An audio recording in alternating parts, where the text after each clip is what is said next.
Food is more than just what's on our plate. It's the places where it's grown, it's the people who grow it, and so much more. Join me, Janice Person, your host, on Grounded by the Farm every other week as we talk about the foods we love.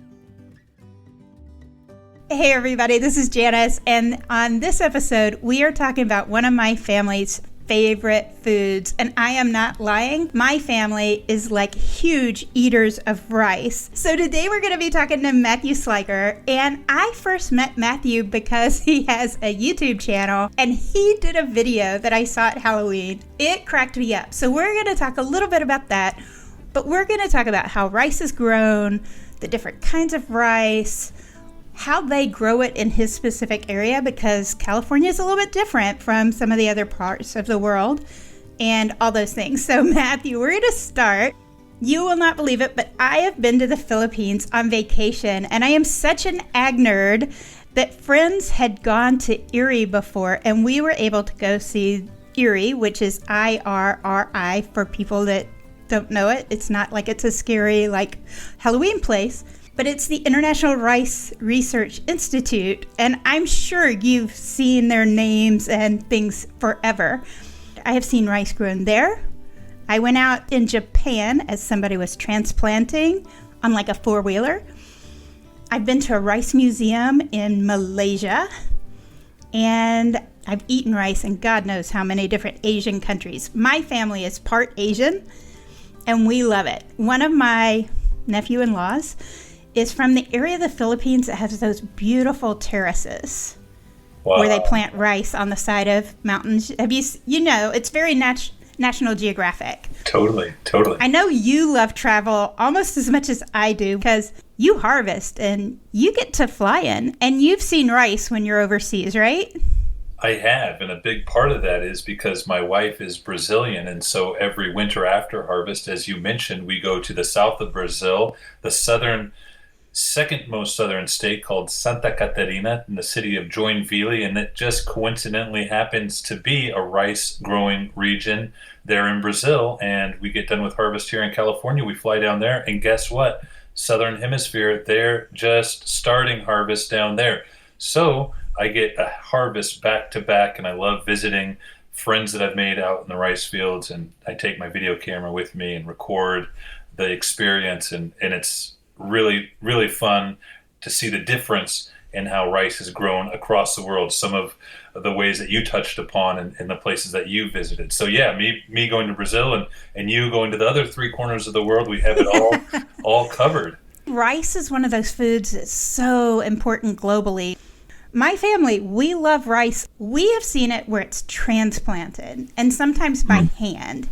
Yeah. I know in California, we have a little different kind of scale and some of those things. So can you help us understand what your ground looks like compared to like those beautiful terraces I'm talking about? And Sure. How do you plant? Yeah, okay. Well, we are in the northern Sacramento Valley. Of course, California is a very large and geographically speaking diverse state. We are specifically located about an hour north of Sacramento, and the rice growing region in California is predominantly 99% of it in the northern Sacramento Valley.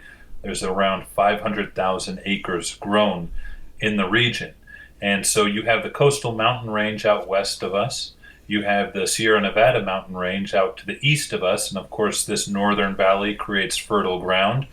Before human development, before dams and levees and canals, and of course there in towns, this was a natural floodplain. So lots of water is up here as well, and the soil, the ground is flat. It's a clay-like dark soil, so it holds water really well, and that is where rice is grown. And I should just mention that we've been growing rice in this region for a little over 100 years, and it's a it's a monocrop, so it's rice on rice on rice, no crop rotations whatsoever. The yields hold up just fine, the quality of the rice holds up just fine, and we're supporting a lot of small rural communities by growing rice around here. Yeah, it really is a beautiful. I've been out on your farm. I had the Yes. luxury of being in the combine with you and meeting your dad and the whole a whole farm entity. I still remember your truck driver teaching us exercises on his truck. Yes, absolutely. But I can remember you could see off and in the distance there were mountains, but it was pretty far out. Like it's not like you could make out trees or anything, and it was Right. pretty darn flat until you got there, right? So Right. it is not what people think of as Northern California. Like people think of redwoods, they Right. think of rugged mountains kind of things. And you guys are really this beautiful flat part of Northern California that most people don't visit.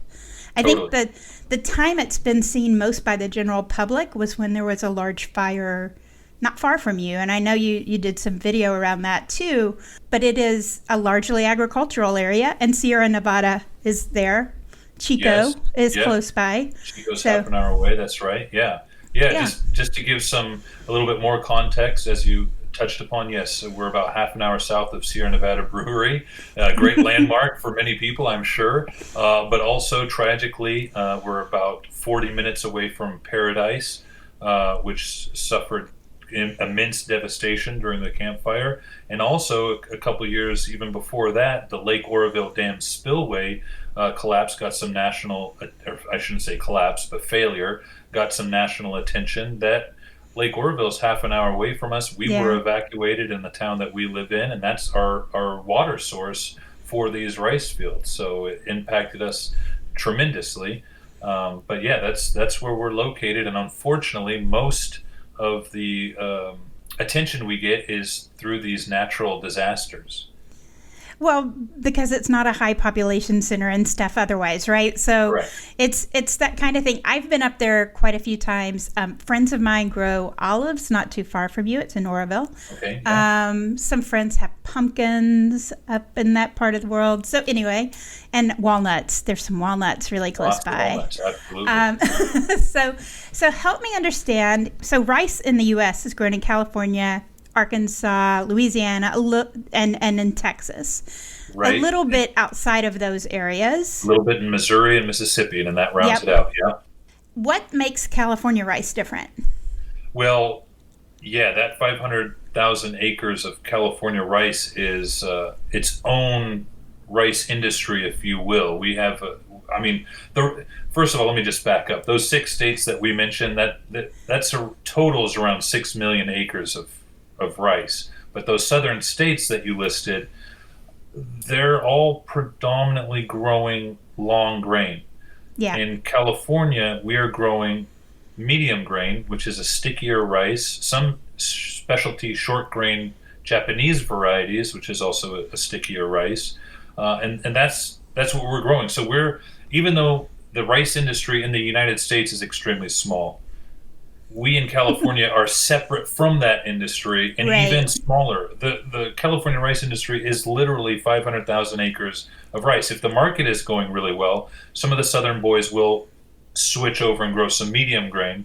But it's really, that's it. The 500,000 acres of medium grain rice is all happening in California thanks to this water source, Mediterranean climate. But yeah, medium grain rice. If anyone out there is a sushi fan, then they have more than likely in that sushi roll was California rice, as it's served in virtually every single sushi restaurant across the United States. That's where it's coming Ah. from. Arigato gozaimasu. De nada. We eat a lot of long grain rice, which is the stuff grown in the deep south in Texas. And we eat a lot of sushi rice too. So for us, the Uncle Ben's and Riceland is kind of that part of the world where Texas, Louisiana, Arkansas, Mississippi, Missouri, all of those areas are. But for you, we go for all the Japanese food, I had Vietnamese for lunch today. We have so many great restaurants in my area. I eat a lot of it. I cook at home as well as go for restaurants. Oh, good. Thank you. We don't grow things like basmati in the U.S. though, right? Well, Do you know? there are some southern basmati long grain varieties, and then we Okay. have some in California as well. They're not popularly grown in California. But you can get. I think Riceland actually has a package. They call it Texmati. Texmati, Oh, yeah. And of course, a big a kind of a household name nowadays for California rice is Lumberg Family Farms. They're an organic farm, and they grow a basmati just to diversify their offerings in the supermarket. yeah, and they're one of the farms that sells direct too, They right? They carry the farm name on their products, absolutely, which yes, yeah. yeah. And you sell direct too, except you're out right now, so people shouldn't run and think they're going to get it today. No, because I sell very limited amounts because Janice, I need to peel the label, stick it onto the package, fill the 2 pound bag of rice, seal the 2 pound bag of rice, write a nice thank you note, put the bag of rice into a mailer, go to the post office and ship it, all when I already have no It time. is hard work. It It is. is hard work. While It you're is. also farming and trying to do videos and trying to spend time with your beautiful family and all of those things. It's a lot. Yes.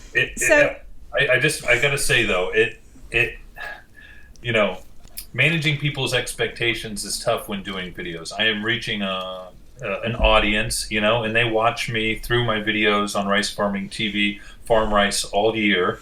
They're learning all about it. And then harvest comes and everyone was asking me, hey, where can we buy your rice? Which store? What label? And otherwise, if I wouldn't have separated and gone through this packaging and milling, as I kind of described earlier, there'd be no way to buy it because it gets commingled with hundreds of other farmers at the dryer. So, Right. so this was just a way for me to get some rice to some big fans who had been following me for a long time who wanted to try it. I remember you deciding you were going to do it, and I loved it. Yeah. But yeah, it is a lot of work. Yeah, and when you're shipping 2 pounds bags of rice, there's not a lot of, there's a lot of overhead, so there's not a lot of margin for profit. And so it was just a favor, really. So how do you decide what rice to plant? Well, And okay. like, what are your choices? What does it look like? Well, again, it's mainly Those that- Calrose yeah. medium grain. Calrose medium grain. That's the Calrose is the brand name for the medium grain, or the industry name for medium grain rice that comes out of California. Or then you have those specialty short grain varieties. The Calrose has several different medium grain varieties within it. So they just have different biological characteristics. The plant will go into optimal harvest moisture earlier or later, depending on the variety. The plant will have a thicker stalk, vegetative stalk, or the leaves, so that helps the plant stand up better than other varieties that have thinner stalks or plant matter. And so we strategize planting these varieties based on groundwork. It makes no difference to the consumer in the store. The medium grain kernel will be the same Yeah. size. It'll have the same taste. It'll have the same cooking characteristic, cooking time, everything. The consumer won't know. It's really a strategy based on planting time. And I'll tell you, Janice, we plant these varieties that have a shorter lifespan earlier in the season, so we can Yep. start harvest earlier. And then we'll plant the varieties that have the thicker stalk, so it stands up better later in the planting season. So then when we're coming into fall, into October, and we're coming up against fall rains and wind, that the Yeah. plant will be able to stand up if it gets rained on, and becomes even that much more top heavy. And we want to avoid the wind just blowing it over, because down rice is hard to cut. It could decrease the quality. And so that's two basic strategies we use to determine what variety of medium grain rice we're going to plant. Yeah, and in the U.S., we mostly do plant varieties rather than hybrids. In some parts of the world, they plant hybrids. But here, varieties are very stable. They're able to give us what we want. You're able to manage a field kind of consistently. And like you were talking about, trying to harvest it all at once. Yes. With yes. one pass, kind of knowing how you can schedule out different fields. Right. There's yeah. always a little wiggle room if one field gets a lot more, heat or water or something, but Absolutely. Yeah. you don't want to have to harvest everything all at once. No, you don't. And you are, of course, guided by being able to not to plant everything at once. So you have just a lot of factors leading into harvest, needing to pace yourself, because of course we can't harvest as fast as we plant once the ground is all ready. So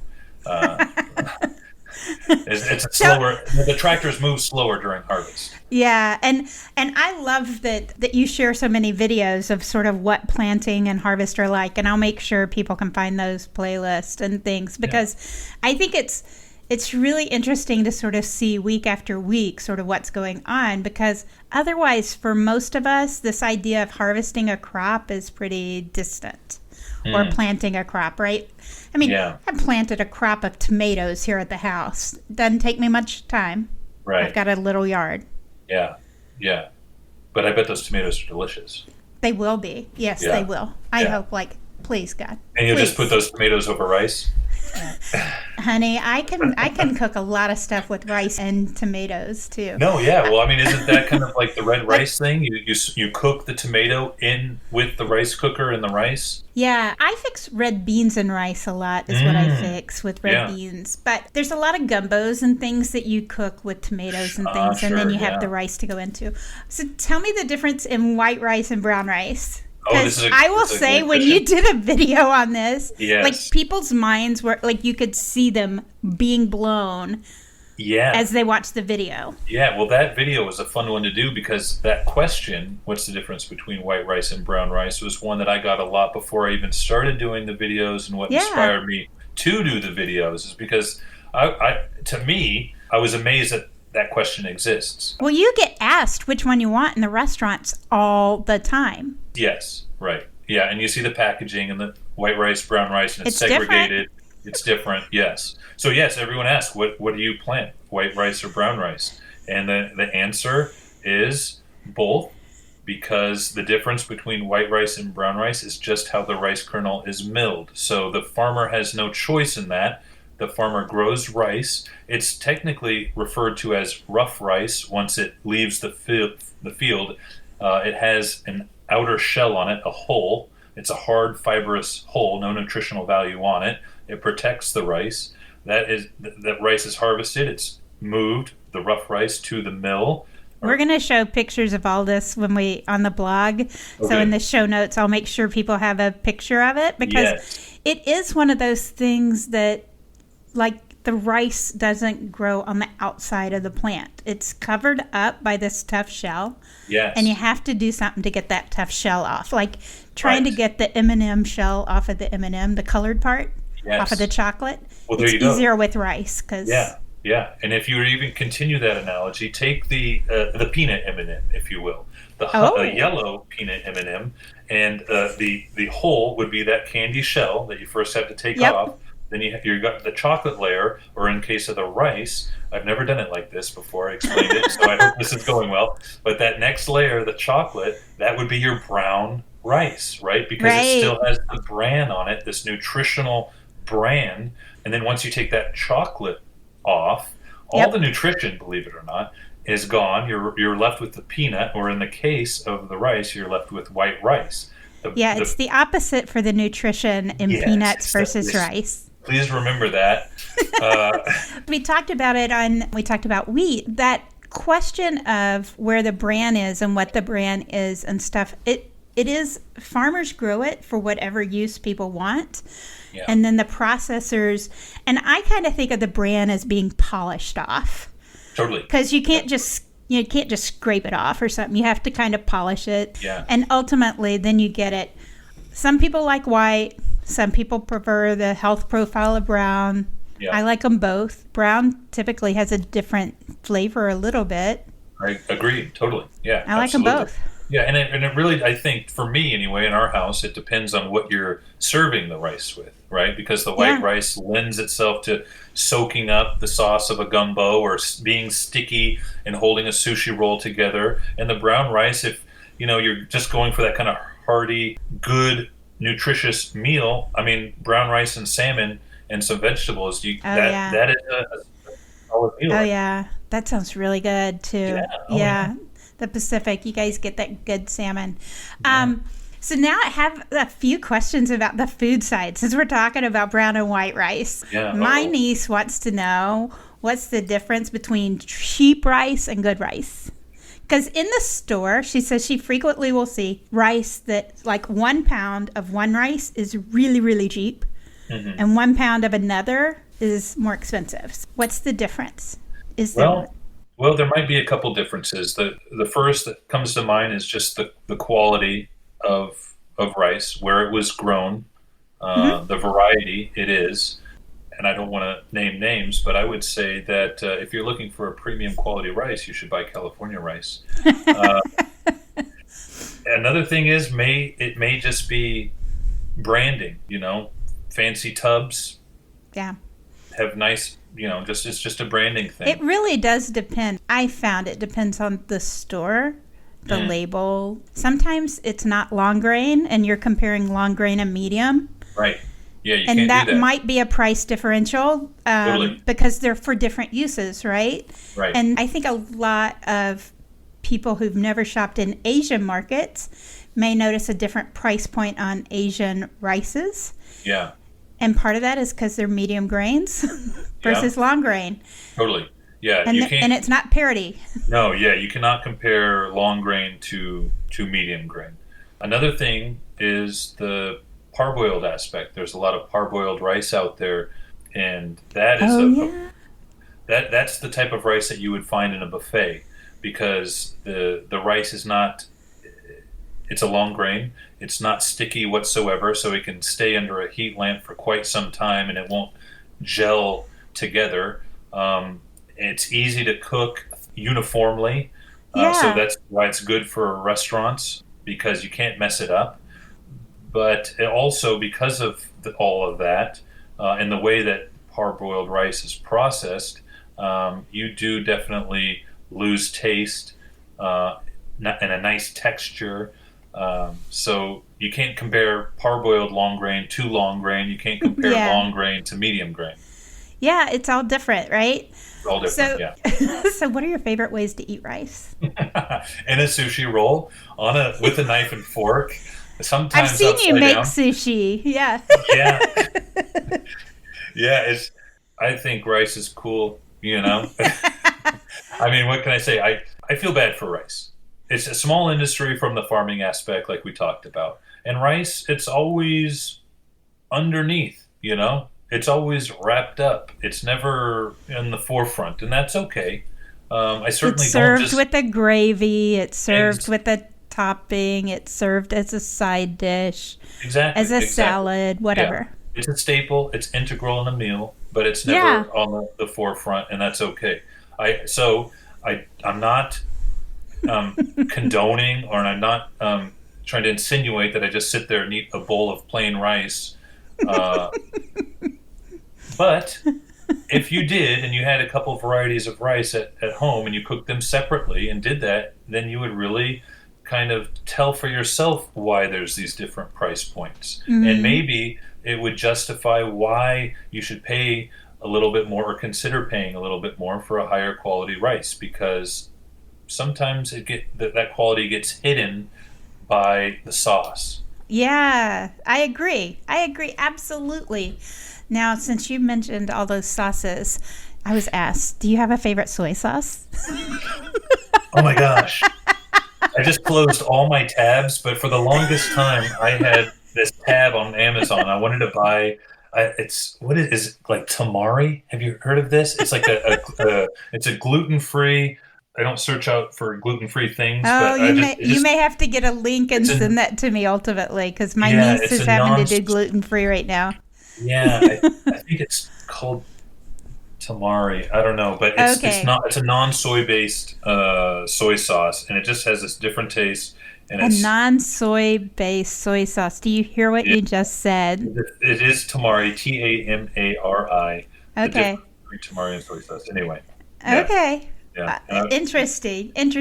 But other than that, I like the low sodium soy sauce. Kikkoman, that's the one that's in all the restaurants. Kikkoman, everybody green uses label. Kikkoman. Yeah, green label, low sodium, just because I want, and I don't use a lot of soy sauce too. I like, and I ask for no spicy mayo as well. I really like the fish to be on the forefront, the fresh, green onion or whatever else, the avocado, the mango, whatever else is in that sushi roll. I want those to be on the forefront, so I don't just deep dive into soy sauce. I like it. I'm the same. I do have a little bit of soy sauce for some rolls. It is very interesting how sushi has become so many different things. California versions versus traditional Japanese versions, things like that. So this has been pretty serious conversation. I don't know that I've ever talked to you in a serious way for so long, Matthew. I know, I'm bursting at the seams here. So if people saw your YouTube channel, they would, people who watch you on YouTube are going, who the heck is the guy that's taken over his voice? Because you do still sound like yourself. Yeah. No, do you even have a brother? I do. He's very serious. He's very serious. You do make your compelling content. People go to it and they're learning stuff, but they're having so much fun learning. It's a really unique way of talking about farming. Well, thanks, Janice. So how did you develop that eye? Well, it starts with realizing that rice isn't funny or sexy, right? Again, it's just under the gravy. So what can me, as a farmer, as a personality, as a person, bring to kind of animate rice, so to speak?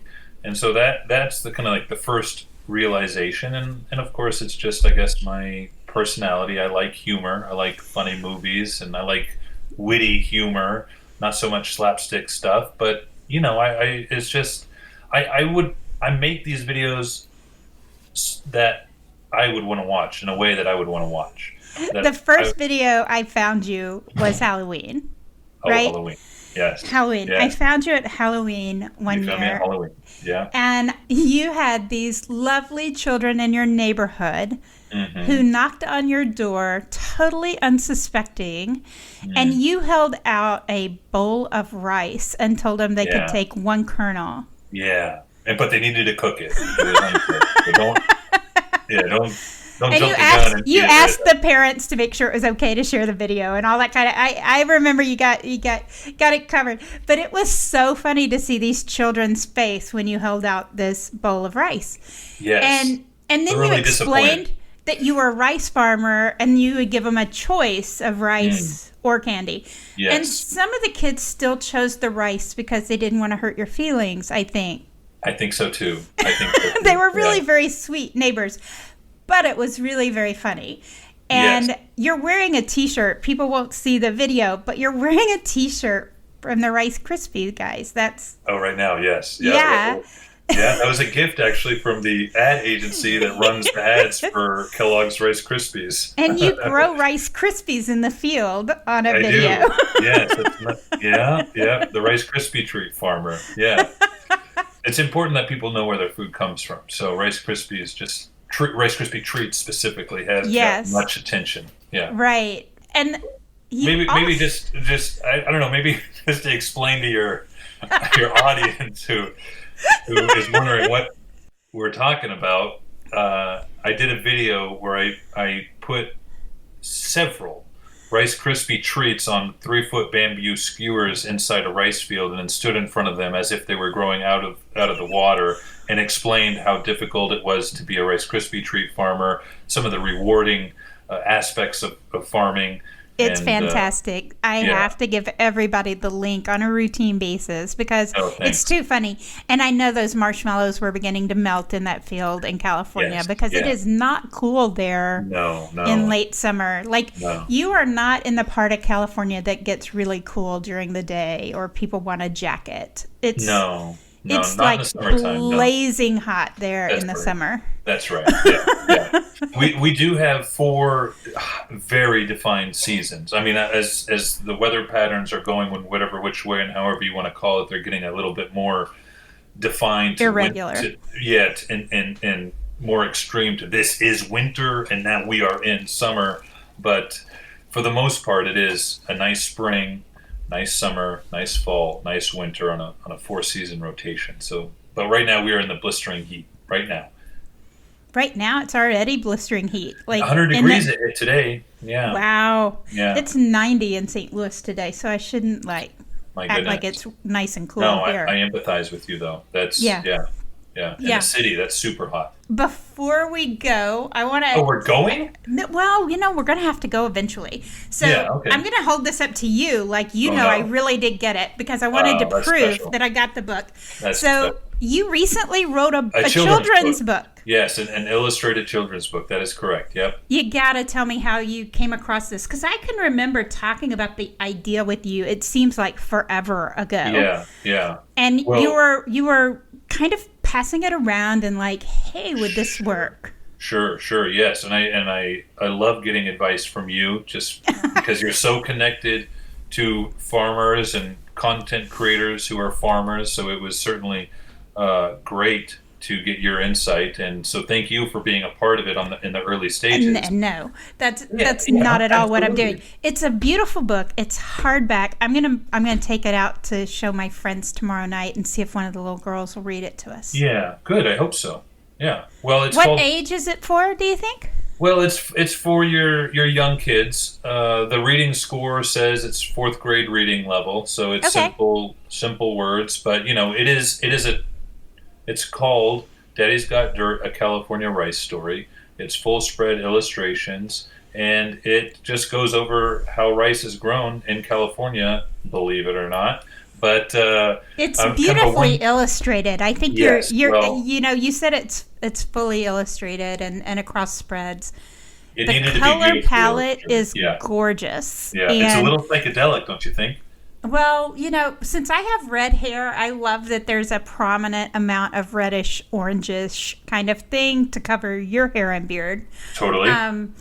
And stuff. But I do think it's a beautifully designed book. So whoever you had, Daniel Vincent, yeah, excellent. Did a great job on that. How long did it take you to write the book and get it done? And I mean, it doesn't happen overnight, I assume. No, definitely not.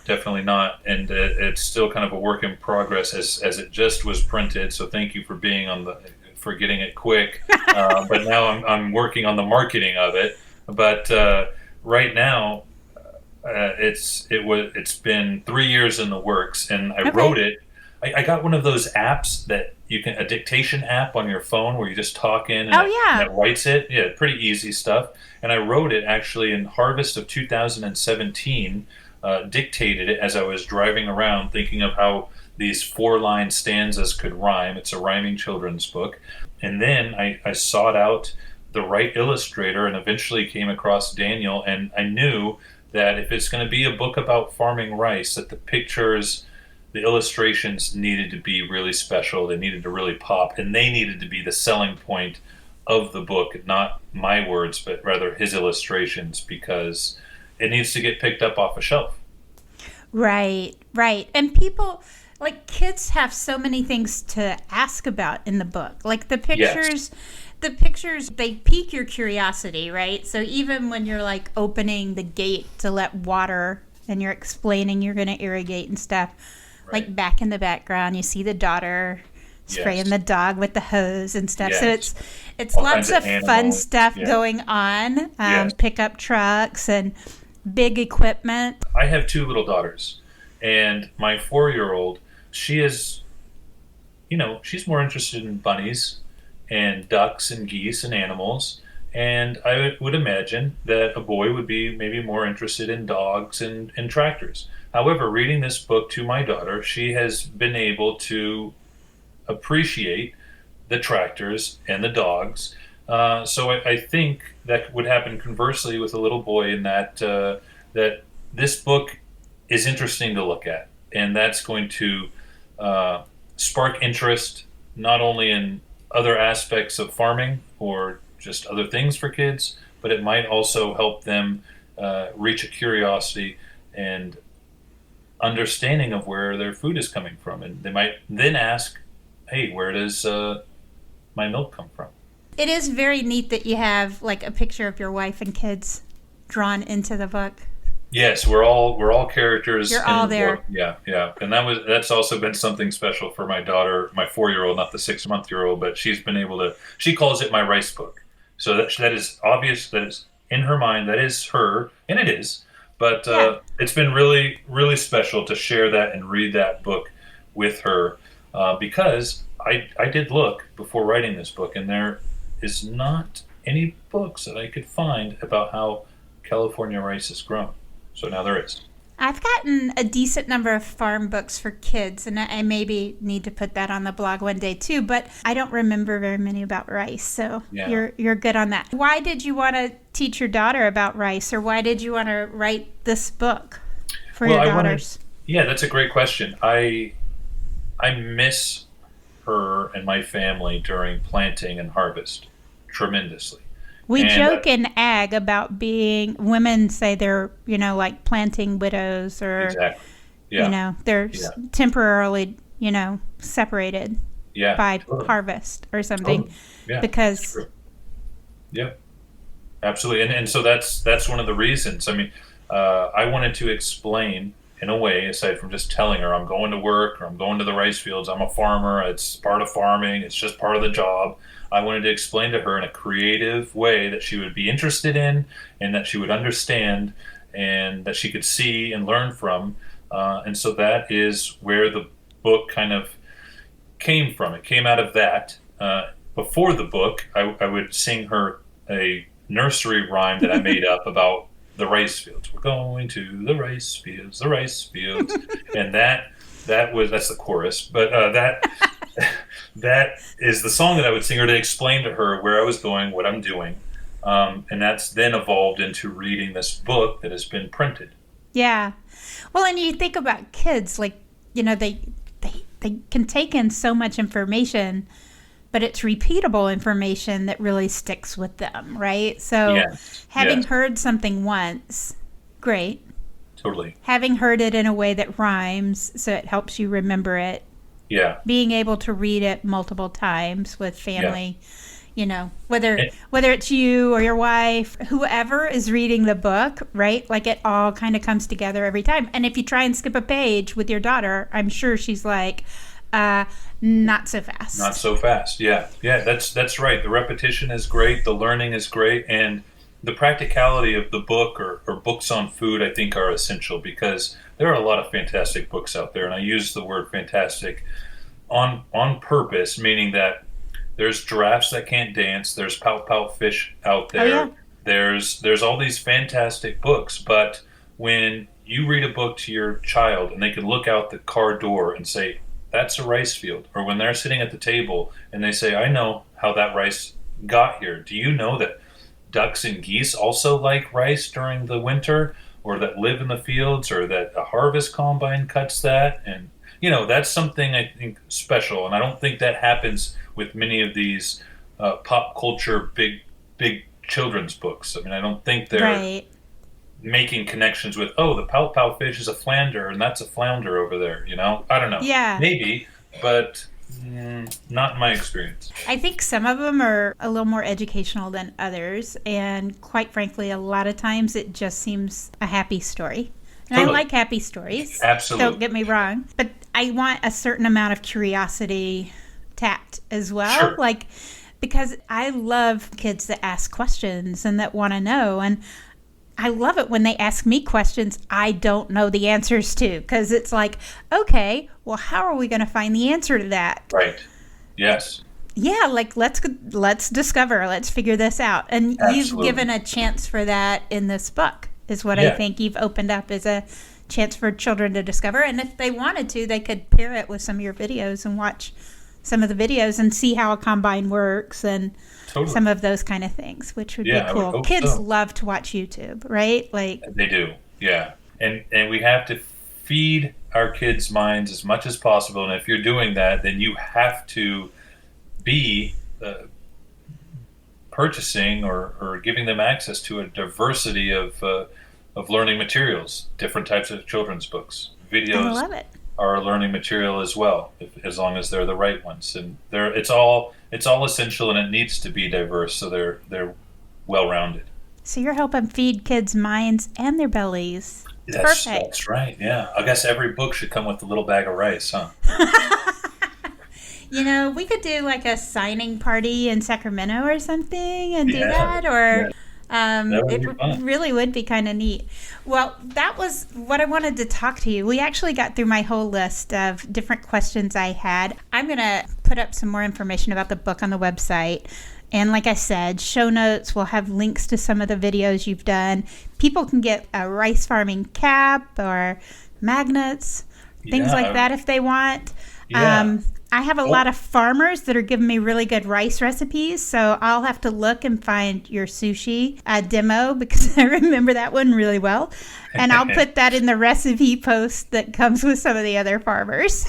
Okay, yeah, that sounds good. Absolutely. Yeah. And also and aside from merchandise and things like that, what people can get in contact with me is their questions answered, if they have any questions. And I love it. You actually have done videos where you answer questions that were in the comments. Yeah, and I try to keep up typing and replying to as many comments as I can get to, but that gets to be tough sometimes, as well. yeah. But yeah, it's a lot of fun. I tell you what, it's a lot of fun, and part of it is being in the town that I live in is only 6,000 people, so it's been great being able to reach out to people, a general public, across the United States, across the world. I mean, I know you through making videos, making fun, educational, if you will, videos, and that's to me a very special thing, because you've helped me. I've grown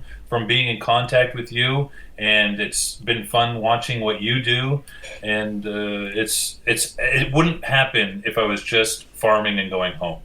I think the ability to really connect deeply with people online is something I never would have anticipated, like forever ago.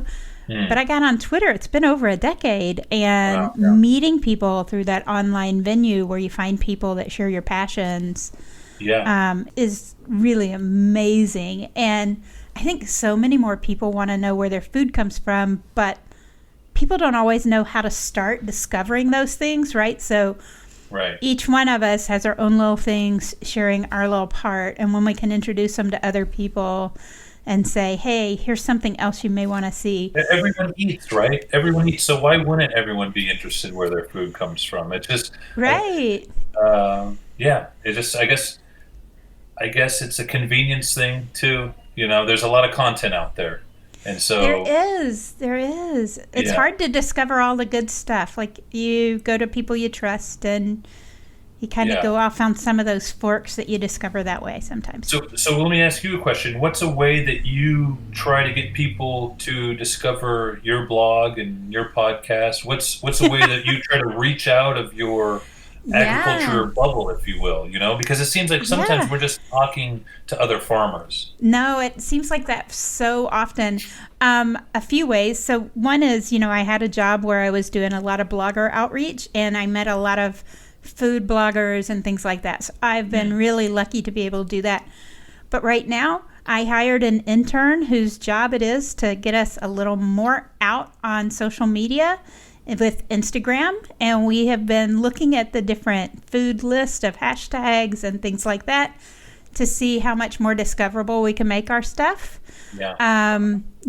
Getting people to write a review or something on the podcast, it's weird, but that all goes into every algorithm, right? It's kind of hard to get out of your circles, and right now I think in the US, at least for me, that's a big challenge for a lot of people. I've actually spent today trying to introduce people to a lot of voices they may not know, because sometimes we don't know people who don't look like us. I mean, we were joking because we're both redheads with really light skin and get sunburned, right? But I just did it today. Yeah, you're showing me the nice farmer's tan on that guy. That's sweet. I'm going to do a screen capture. That's beautiful. Okay. And a lot of it is people talking to each other, whether it's online or in person or whatever. So that's excellent.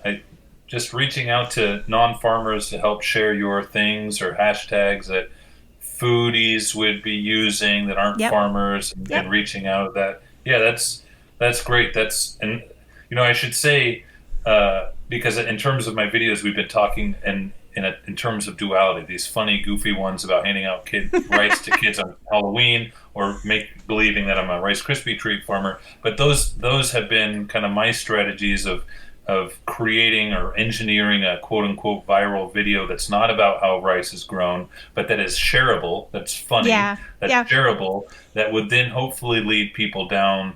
Get you into different feeds. Yeah. Into different feeds, and then hopefully they'll watch one and then a video about really farming. Yeah.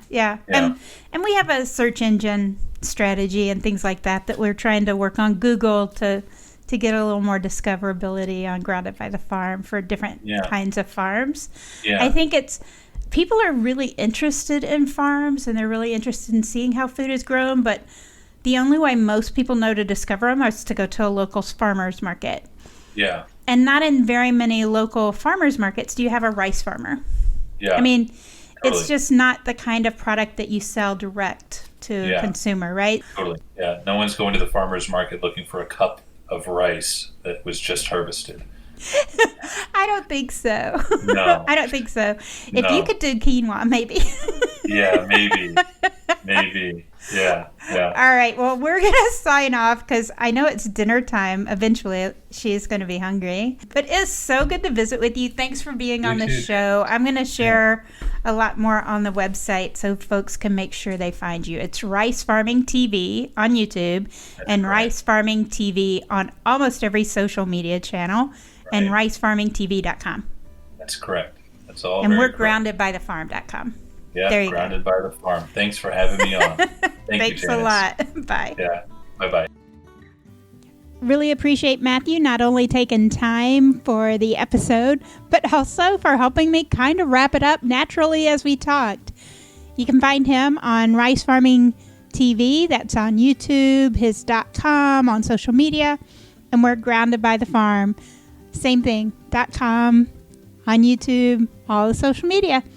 Thanks. And as you heard Matthew say in there, one of the ways that we can get our voices out to more people is for people who find us to share us with friends they think would enjoy it.